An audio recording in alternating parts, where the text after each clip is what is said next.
All right, there we go. We're good, we're good? Thank you, Pastor Ballum.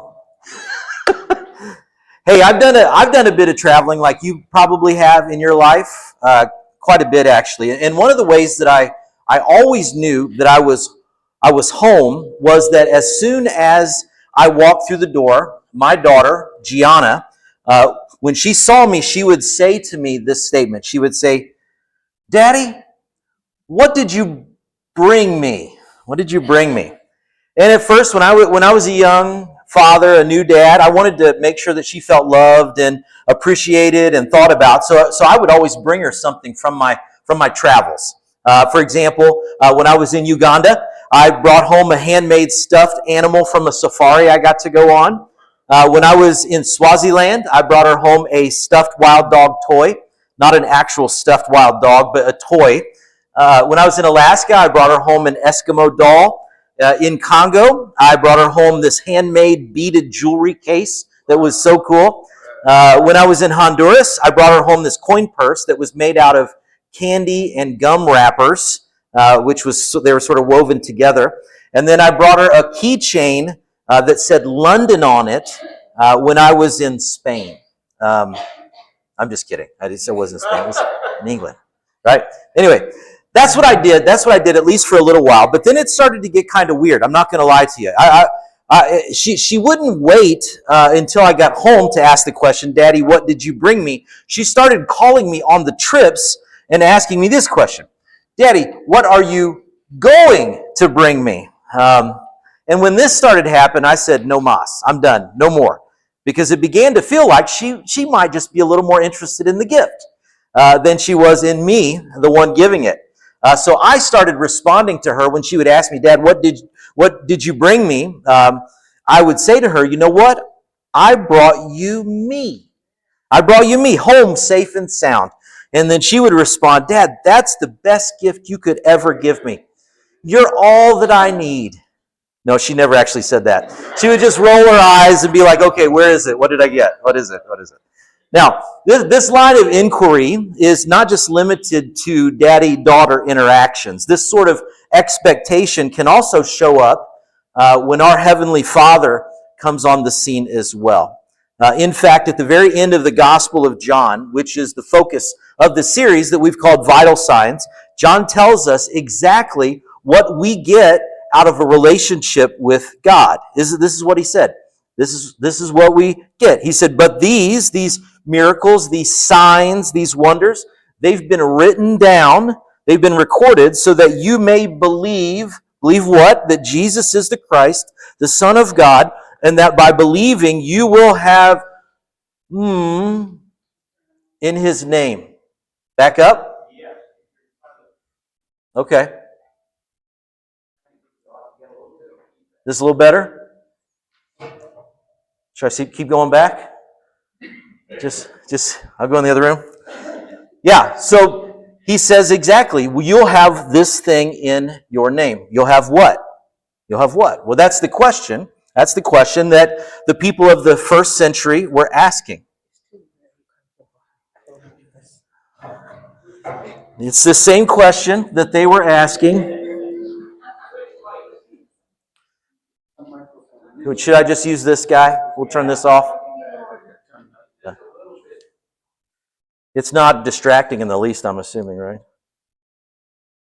So there's that. Is this good? Can I move back up closer then at least? I miss you guys already.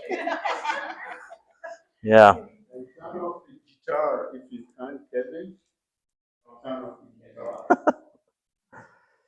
So that's the question. What do we get? What do we get out of this thing? That's what they were asking in the 21st century. Or in the first century, that's the question I think we're asking in the 21st century. And I would say maybe you're asking that here today. You've come here, maybe you've come here a lot of times or just a few times or first time. And you're wondering, what do I get out of this thing? If I say yes to Jesus, if I decide to follow Him, He asks for my life, what do I get? What do I get in return? What do I get out of this? What do I get out of this? What do I get out of this? Right? God, what are you going to bring to this relationship? I'm bringing my stuff. What do I get out of this discipleship deal with Jesus? And that question is where we dive in today, again, in this series, in the 4th episode of Vital Signs series. And we find the answer to that question. What are we supposed to get out of this deal in one of the most popular, if not the most popular, stories about Jesus? And one of the most well-known of his miracles, the feeding of the 5,000, maybe the 5,000 plus, as we'll see here in a little bit. And so I want to invite you, if you have your Bible with you, or if you want to grab one in the aisles there on one of the seats, or if you have it on your app, go ahead and join me in John chapter 6. John chapter 6. Last week we looked at the healing of Jesus when he was at Bethesda. He healed the man, and now he's on the move. And so John 6 verse 1 reads like this. After these things, Jesus went away to the other side. He went away to the northern shore. He was heading into this area that was sort of abandoned, the northern shore of the Sea of Galilee or the Sea of Tiberias. This was going to be a very remote location that he was heading into, and my guess is he was trying to get away for a little bit to mourn his cousin, his second cousin, John the Baptist, who had just been killed. And so he wants to get away. He wants to sort of reset his mind, but he can't get away because, verse 2, a large crowd was following him. At this point in the Jesus story, he was the it teacher in Israel, and he was always being kind of swarmed by the paparazzi. The masses were always moving around him. Why? Because, it says in verse 2, because of his faith. Was it because of his ideas? Was it because of his teaching? No. None of those things. It was because they were watching the signs he was performing on those who were sick. And so here we have Jesus in the story, trying to get away, trying to catch his breath for a little bit, but he's now being hounded by thousands of first-century miracle chasers. And my guess is he's pretty worn out. He's pretty tired at this point, but the people are coming. They're on their way.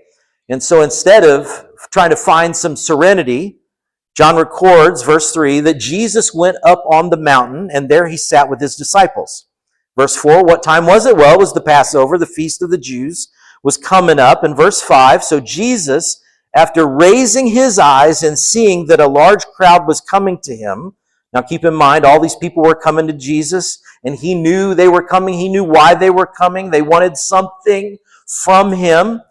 They wanted him to do another trick. They wanted another sign or an event they could be a part of, they could go home and talk about.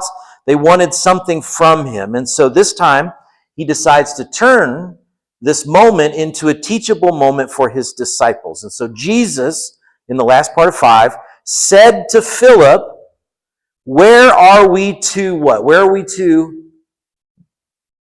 Isn't it on the screen?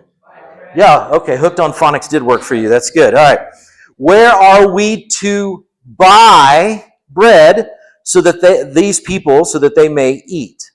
Now, just try to imagine this scene for a moment. You have masses and messes of humanity making their way to meet Jesus. There's so many sick people everywhere.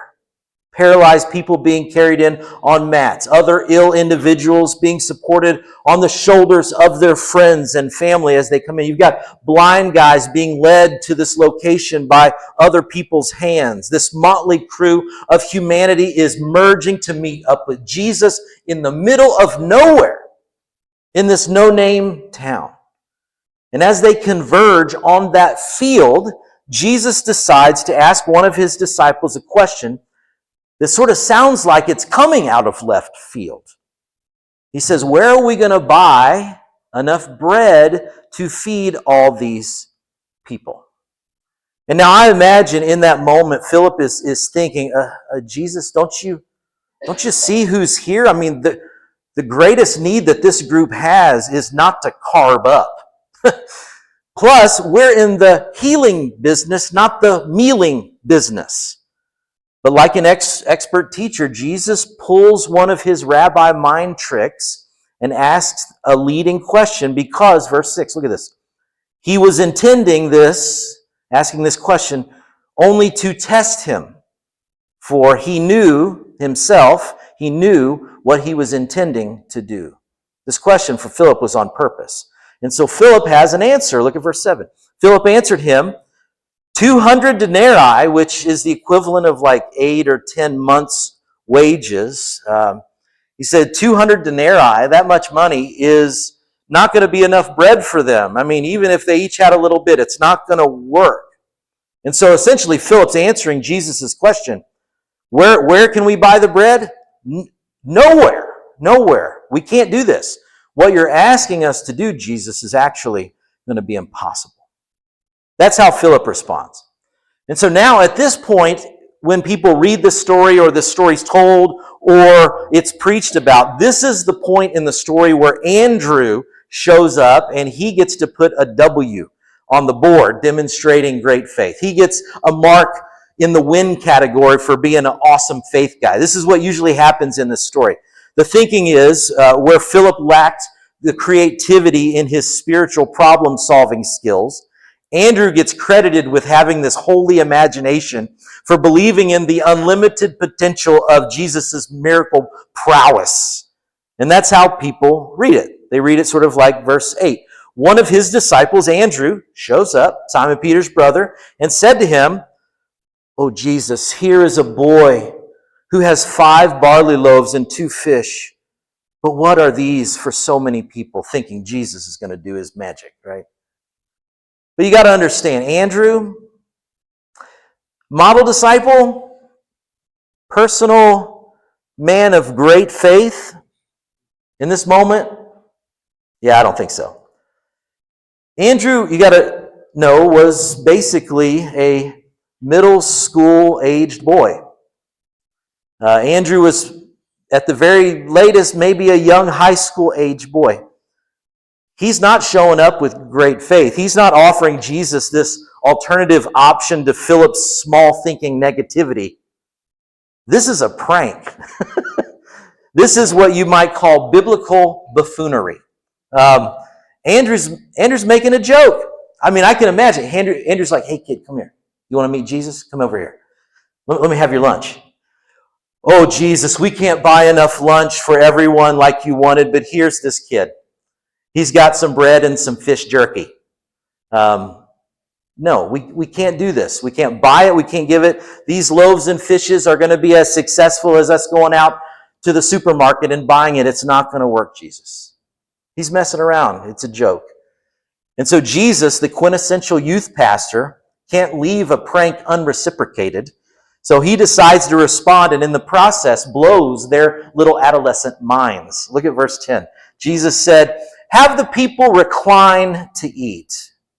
You don't want us to get them to line up or anything? There's no serving line? Nope. Just have them sit down. Now there's plenty of grass in the place, so the men reclined, about 5,000 in number. This is just the dudes, not counting the women and children. Some estimate there were probably maybe like 15,000 plus there. And so here's what he does. Verse 11, Jesus then took the loaves. Jesus says, "All right, thanks for the food, little buddy." Turns to his disciples and he says, "Guys, let's bow. We're going to pray. Close your eyes, bow your heads. It's time to pray." And I can guarantee you that nobody in that prayer circle had their eyes closed. They were looking at each other, asking, what's he going to do? What's he about to do? I have no idea what he's going to do. What do you think I don't know what he's going to do. Nobody's got their eyes closed. And then it says, after giving thanks, after Jesus finished praying, it happened. Something spectacular, something supernatural happened. And because he handed some of the bread to the disciples, and then they distributed the loaves to those who were reclining, likewise also the fish, and the amount that they distributed wasn't just a little snack pack size appetizer quantity. Instead, they ate as much as they wanted. And their little minds were blowing up, no doubt. Verse 12, and when they had eaten their fill, when the whole crowd, 15,000 people, had eaten, he said to his disciples, "Now gather up the leftovers so that nothing will be lost." Jesus doesn't waste a thing. Verse 13, so they gathered them up and filled 12 baskets with pieces from the 5 barley loaves, which were left over by those who had eaten. Verse 14, therefore, when the people saw the sign which he had performed, they said, "This is truly the prophet who has come into the world. This is truly the Messiah that we've been waiting for. Let's make him Let's make him king. You see, the bread was their sign that Jesus was the king that would and could initiate a coup d'etat against the Roman government. That's what they were expecting. That's what the crowd wanted, but that's not what they were going to get from him. That's what they were bringing to him, these ideas about who he should be, but that's not what Jesus wanted to give them. Look at verse 15. So Jesus, aware that they intended to come and take him by force to make him king, he withdrew again. He's gone to the mountain by himself alone. Why didn't he stick around? What did they do wrong? I mean, he shows up, he shows off, and he's gone. Why didn't he stay? What did they do wrong? I mean, they weren't the ones who initiated the miracle. Jesus was in charge of that. He created the sign that put the idea into their mind that he might just be the Messiah, the king that they were waiting for. What did they do wrong? Why did he leave? Well, we actually get some insight into the real issue a few verses later in this chapter. Look at verse 26. A little bit later, it says, Jesus answered them and said, "Truly, truly, I say to you, you seek me not because you saw the sign that pointed to who I really am, but because you ate some loaves and were filled." And then in verse 30, it says, "So they said to him, 'What then are you doing as a sign, so that we can see and believe in you?'" We want another trick, Jesus. Show us again. Do it again. What work are you going to be performing for us now? They want to know when Jesus' free food truck is going to be swinging by and serving again. And so they're asking him, if we follow you, what will we get out of it? What will you give us? What will you bring us? What can you do for us? What did they do wrong? Where did they go wrong? Well, I think they missed the point. And in missing the point, they actually missed the person. Think of it this way.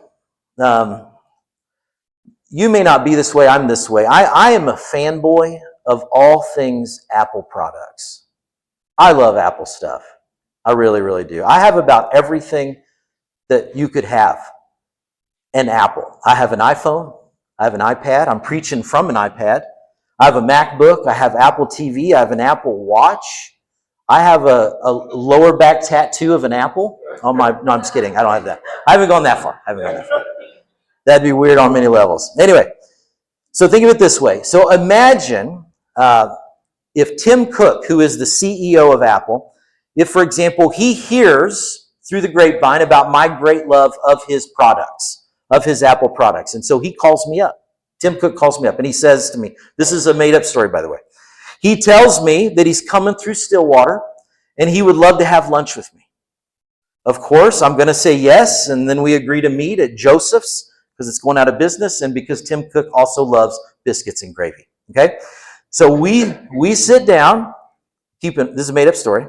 We sit down, exchange some pleasantries, get to know each other. Before they bring out the water, I say to him, "Hey, Tim, CEO of Apple, thank you so much for meeting me here today at Joseph's. Since I have you here, I wonder if you might be able to hook me up with an iPhone upgrade. When I first bought the iPhone that I have a couple of months ago, I thought I wouldn't need that much storage on it, but now I know that I do. I'm shooting a lot of video that's in 4K, taking a lot of pictures. It's taking up the storage. What do you say? Can you make a call? Can you send an email? Can you text one of your employees at headquarters? Can you help this brother out with an iPhone upgrade? I mean, you are the most important person in that entire company. I know you can make it happen for me. Also, do you think I could get that iPhone overnighted to my house? Thanks, Tim. I totally appreciate it." Now, this is not a real scenario, made up story. But if it was real, and if that's what I said, That would be really gross, right? That would be super gross. Because here's the deal. Here's the deal. When someone more important than you wants to spend time with you, their presence is the gift. When someone more important than you wants to spend time with you, the gift that they're giving you is them and their presence. You see, the problem with this sort of thing is that it's impossible to have any sort of meaningful connection with somebody that you're trying to get something from. It's impossible to have a meaningful connection with somebody you're trying to get a free lunch from, metaphorically speaking, whether it's your spouse or a sibling, a family member, a friend, a coworker, Tim Cook, or even the creator of the universe. It's impossible to have a real relationship when one person is more interested in the gift than they are in the one who is giving it. And so what I want us to do for a few minutes is to talk about that. If you got a program on your way in, inside that program are some study questions, a summary, and some questions to discuss. If you didn't get one, anybody not get a program on their way in? Jim, would you pass them around? They're just outside the door. So if you would, I'll give you 7 minutes and 43 seconds to discuss this. Circle up in a couple of folks and answer question number 2. Question number 2. And I'll put it on the screen as well for you to look at.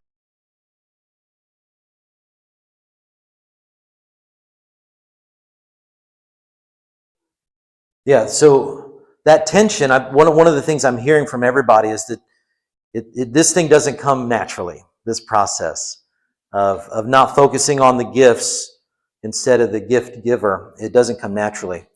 And so we need to take time to push pause and reevaluate that part of our relationship with God. And interestingly, this happened for one church in a major way. About 25 years ago, there was a church called Soul Survivor Church, located outside of London, England. At this time, about 25 years ago, super exciting time for the church. They were growing. Lots of young people were coming. The pastor was getting pretty famous. And the worship leader, Matt Redman, was gaining even more notoriety because he wrote songs that were being sung all over the world. And so in an interview around that time, Matt Redman said this, that as a church, they had started focusing on the gifts instead of Jesus as the gift giver. And in an interview that he did, he said this quote. He said, there was a dynamic that was missing. So the pastor did a pretty brave thing. He decided to get rid of the sound system and the band for a season. His point was that we'd lost our way in worship, and the way to get back to the heart would be to strip everything away. And that's what they did, actually. That's what they did. And they kept it that way for a little while. Obviously, Matt Redman, he felt utterly useless as the worship leader. He didn't have anything to do during the week or the weekend. But he said it ended up being this incredible time for him because it was a time of reflection and refocus that the presence of Jesus was actually the greatest gift of all. And so during that time, he wrote the song that we're about to sing. And I wonder if today might be a day for us as well. Like Soul Survivor Church had this moment, that we might have an opportunity to experience the great gift that we've received, the presence of Jesus, that we're not trying to get anything from him, but instead to maybe give him something. And so in this moment, as we sing this last song, instead of asking Heavenly Father, what are you going to give me? What are you going to bring me? Maybe what we do is we bring ourselves to him. So I want to invite you to go ahead and stand for the next few moments. Just make sure in your own heart that you're not more enamored with the miraculous than you are to the person that the miracles are pointing to. That you're more interested in the gift giver than you are the gift. So let's sing.